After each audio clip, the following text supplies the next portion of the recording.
Hi guys, Lee and Jim with LG Speed and Custom, and in this video we are back on RL's 47 Ford sedan.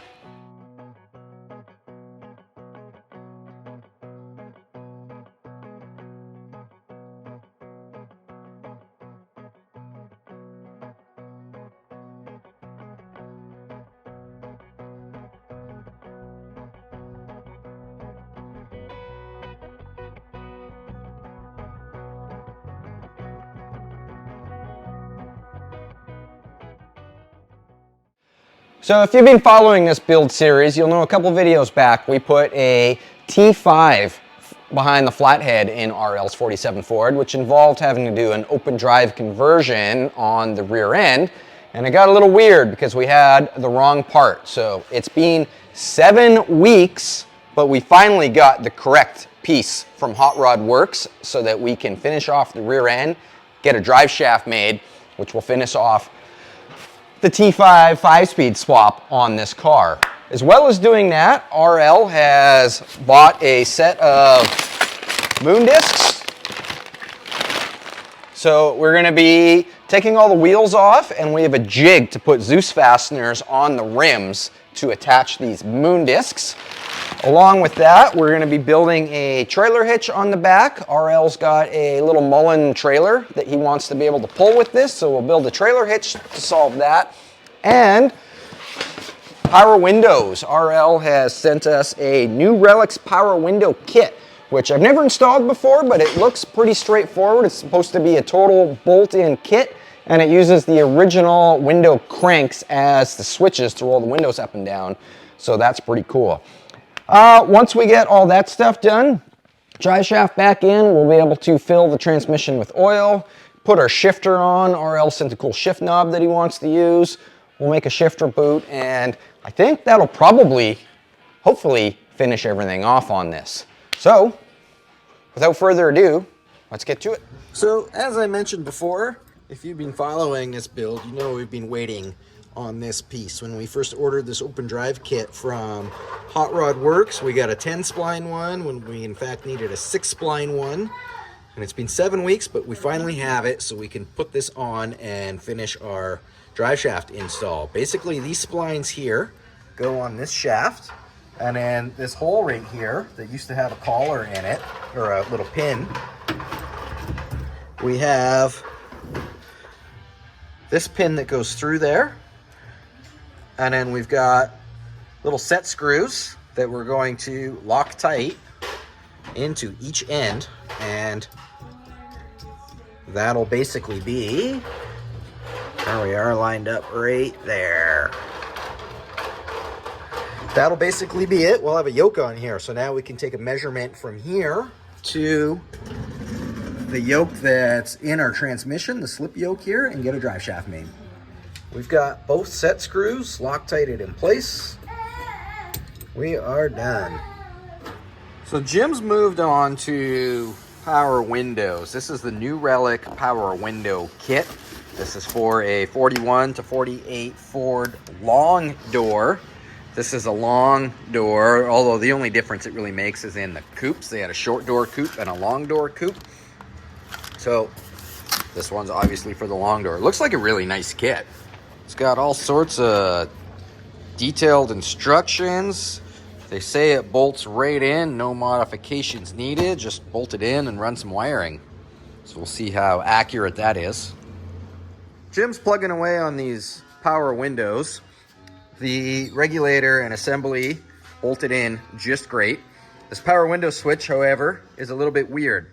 It's supposed to sit like right there to line up so that this lines up where the original window crank used to be. And there's two options. One is to cut this out so that you can recess this, like basically French it in there so that it's flush. Or the other option is just put it between the door and the upholstery. We've got a pretty big door panel there that's got a lot of like flex and give to it. So we're gonna try option B first, just to see if the door panel does have enough flex that it will go around there and not look weird.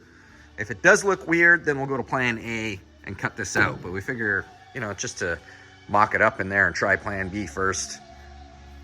Should be fine.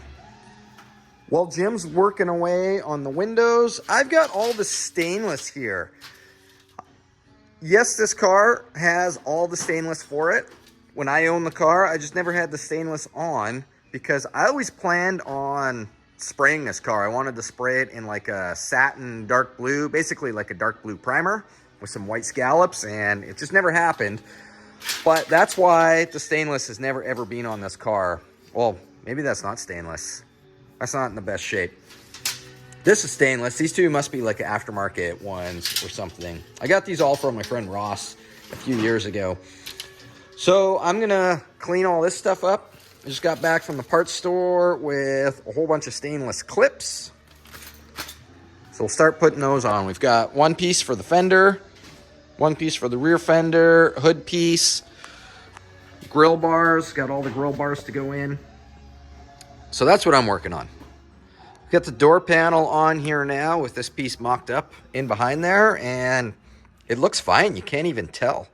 I guess that's one of the advantages of this door panel is like almost 4 feet long and like 3 feet tall. It's giant. These are gigantic doors. So yeah, it looks great.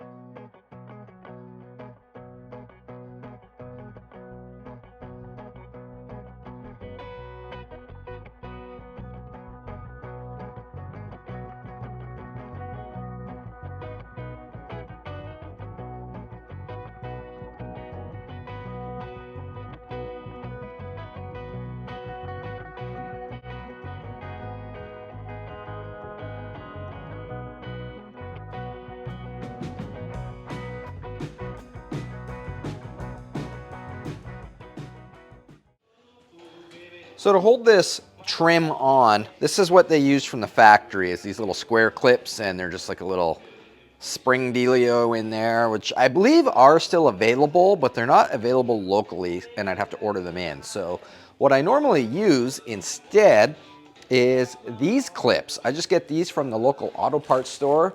They are a Gino part number 2419 or 2619. I don't know, I can't really read it on there. Anyways, they work really good. What I did was, this is the hood piece. I test fit it on the hood, and then where every hole in the hood was, I just put a little mark with a grease pencil so I know where the clip goes. You just slide it in there like that, and then take this little wire here and pull it back. It's spring loaded, and it just snaps in behind there, and there we have a clip. From here, you can fine tune it. If you got to, slide it back and forth a little bit. And then they just take just a regular nut on the back side. Do another one here.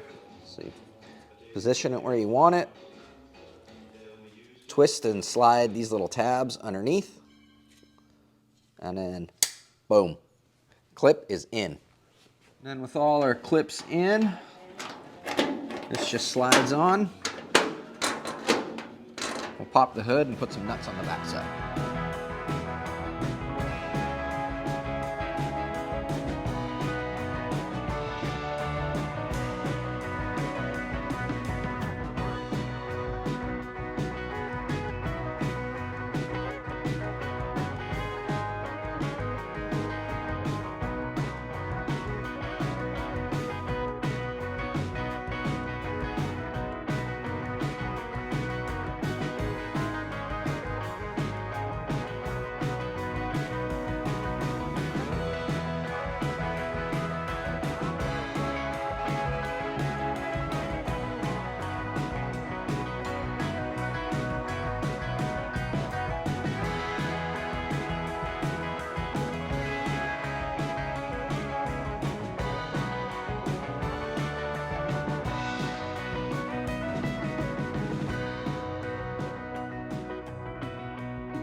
I've got all the fender stainless on. I've got all the grill stainless. That lower bar was a little bit tricky. I had that little 90-degree screwdriver, which saved the day on that. Hood stainless is on. Rocker panel stainless. I've got 3 pieces here. None of them are in awesome shape, so we'll pick the best ones and put them on. These pieces go on the front of the fenders, and these were, I can't remember if these came with the car when I got it or if they came with these. I got these at the Abbotsford swap meet a couple years ago. Anyways, I just went and mocked them up, and they are for a Mercury, an American Mercury. American Mercury's had a 118-inch wheelbase, and Ford's had a 114-inch wheelbase. Canadian Mercury's also had a 114-inch wheelbase. So there's your useless fact of the day. Anyways, these are not the right ones, so we'll probably hold off on putting those on, and maybe RL can start watching some swap meets to find a set of those. In the meantime, Jim is over there cleaning off the tape residue from the windows. He had just tape holding the windows up while he figured the power windows out, and it worked great. Look at this. Down, up, down, up. Perfect. These were just about 100% bolt-in kit. Really simple, straightforward. The only holes that had to be drilled was 3 holes for the actual switch that goes behind here.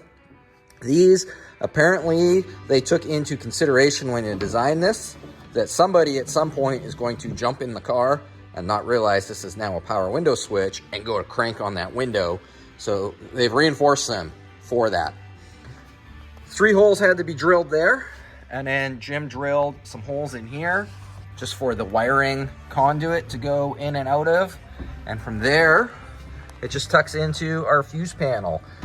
Regular viewers that have watched me wire my 32 Ford, this is the exact same system. This was actually the first car I did it on. So we got our 30 amp fuse in right there, and our power windows are done.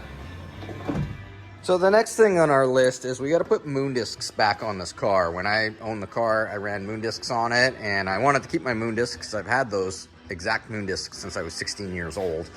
So RL bought new moon discs that are held on with Zeus fasteners, which I think is actually a way better way of, mine were like screwed into the edge of the rim, and I think this is a way easier way. So Jim just went and picked these up from the tire shop. We got the beads dismounted, and these Zeus fasteners, they got these little flanges here that we got to weld on the rim, as you can see. So RL has rented this jig from Moon Eyes that allows you to position the moon disc where you need it and then weld the flanges on. I think we got to trim them down a little bit. This one's touching and these ones are not, and the moon disc is not sitting flat on the surface. So we'll just take like a little 36 grit disc on the grinder and just shave this down until they all sit nice and our edge sits flat against the rim. We've made little marks here with the grease pencil so that we know when we're test fitting it, we can put it back in the same spot every single time, as well as marked an X and an X so that we know where it's gonna go. Once that sits flat, we'll just TIG weld that really nicely. It's gonna be great. While Jim's fitting those, I'm going along and just welding up the old holes in the rims where my old moon discs used to screw on. There's just a little 1/8 inch hole drilled in there, so I just filled it up and grind it smooth, and it'll be like it never happened. I've got the first one here all tacked up, so I'm gonna go ahead and fully weld it. Oh.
we've got all 4 wheels, the little tangs, welded on here. Before we paint them black, I just want to test fit to make sure that everything's all good and nothing moved after we welded it and it cooled down. There's one Zeus fastener. Zeus fasteners are the best. I love them.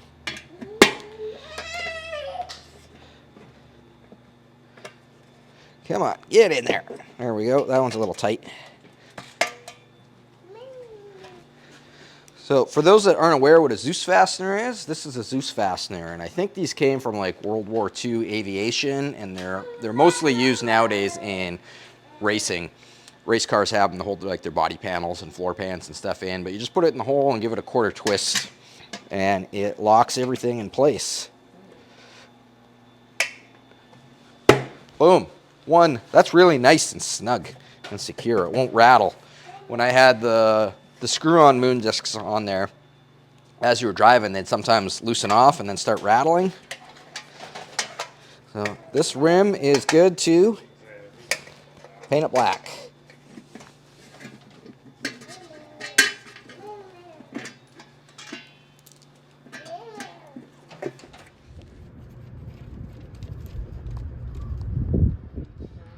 Moon discs are done. Brand new moon discs look so good. I'm so glad that RL decided to keep the moon discs on this car. With the moon discs all finished up, I want to bring some attention to a couple other things. Last week or 2 weeks ago, Jim went ahead and installed these Fenton exhaust manifolds. They fit great on both sides. No issues with them at all. And then we had our good friend Tim. He bent up, I don't know if we can see it in here. This car's back on the ground now, but he bent up a exhaust system with some Porter mufflers that just side exits out ahead of the wheel here, which is what RL requested. So the exhaust system on this car is done. So we got our drive shaft measurements are off at the drive shaft shop now. They're probably going to be at least a week. Their drive shaft guy is just like a part-time guy that comes in on the weekends and builds drive shafts for them. So they're going to be a little bit with it. And we're still waiting on parts to build our trailer hitch. They should be here on Friday. I think today's Wednesday. So it'll be a bit before we can do any more on this. We can't finish off the shifter and stuff until the drive shaft's on. Well, I guess we could. I like to fill these T5s through the shifter hole because it's so much easier than having to like fish a line all the way up inside and then try to get your bottle and gravity going like that. It's just easier to fill it through the top. So I don't want to put the shifter in until the transmission has oil in it. I don't want to put oil in the transmission until we have a drive shaft on because the oil is just all going to run out the back of the transmission. So basically what I am saying is that's going to be it for this video because we're waiting on parts. So hopefully next week we got some parts here and we can continue on with this project and do another video. One thing I forgot to mention that RL does want done, one final thing is we're gonna put louvers in this hood. I forgot to write that down and I was talking to him the other day, he reminded me of it. So we'll do that in the next video as well. Anyways, thanks so much for watching. Make sure to check out the website, lgspeedcustom.com for some LG Speed and Custom merch. We'll see you guys on the next video.